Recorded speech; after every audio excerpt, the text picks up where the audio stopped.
setting was 1992 in a small rural town in Colorado. The sheriff was called to an elderly woman's house where she was killed. The sheriff was unsure how the crime was committed until fingerprints were traced back to a young boy aged 18 named Sam. He was then sentenced to 16 straight years in solitary confinement. Fortunately, Sam's case increased a new outlook on solitary confinement. People felt that he was being abused for being put in there for 16 straight years and only being let out for an hour a day. According to NAMI on July 9, 2012, solitary confinement is still being abused, with 45% of prisoners being put in there without any mental disorder. Many people tend to assume that people who commit murder should be put in solitary confinement because he or she is crazy, but in reality, the people are normal. They just do it on outrage of anger towards the other person. And with this inconsistent misuse of solitary confinement, prisoners are being physically and mentally tortured. So to ensure the next century is a good one, it is necessary that we expose the problems, causes, and solutions to this dysfunctional system. Over 50 years ago, solitary confinement was a rare case in prisons. Today, however, the National Psychiatric Department claims 133 prisoners are tortured and being kept in solitary confinement more than the law permits. The law permits that they should only be kept in for a year or less, and they should only be kept in for a day. They should only be kept in 23 hours a day and let out for a break for an hour. The problem with solitary confinement is that prisoners are not being supervised and are being locked in longer than he or she should be.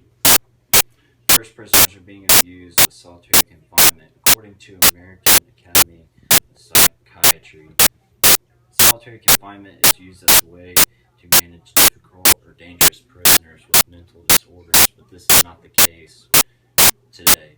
Justice Fellowship, February 26, 2014, 45% of prisoners were thrown into solitary confinement for long term without any type of mental disorder. Not only that, but prisons are supposed to give that 1 hour break every day, which some prisons are not allowing. Also, prisoners are supposed to get out of solitary confinement with good behavior, but with no supervision, that is not being allowed either. As prisoners have grown over the past decade, they have had to hire new employees, and with a lack of work ethic and education, this is becoming a problem. The main cause for the abuse during solitary confinement is the lack of education for the new employees that are coming in.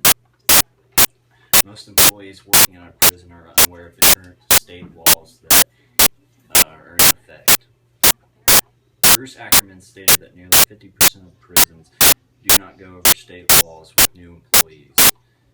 The University of Pennsylvania claims that long-term confinement, anything that is over a year, is considered cruel and unusual punishment. NCJRS, July 2012, constitutes punishment. Solitary confinement for long-term constitutes punishment and violates the due process of prisoners. These cases are mainly unheard of because most people are unaware of the state laws, so they do not know to report it, and they just let it keep happening.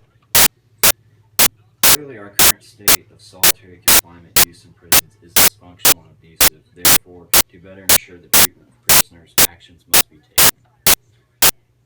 First, this problem needs to get more awareness publicly. Not many people know that abuse in solitary confinement is taking place. I currently didn't even know until I researched all this abuse in solitary confinement.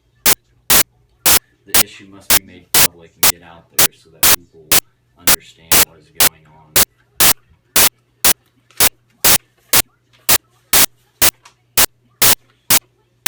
Also, we need to educate the new employees that are being brought in. Many of them are unaware of their current state laws, so they are unaware that what they're doing is considered abuse towards these prisoners because pretty much their supervisors are telling them what to do. There is outstanding work done by our prison systems every day all over the United States. But by looking at the problems, causes, and solutions regarding the current abuse in prisons, perhaps we can assure that this is the case. Because as we grow older, we'll start to realize that prisoners are people just like us. They have made mistakes in life, but they can be hurt just as easily as anyone else.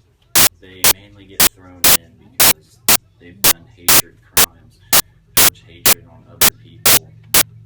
Most of these guys do not have any mental disorders, which is what solitary confinement is really meant for. These guys are being locked up in a small room with a straitjacket. They're not getting their 1 hour a day that they're supposed to be out of there. And they're not being supervised on how long they've been in there. And these people are being abused. And just like anyone else, we wouldn't want to be abused either.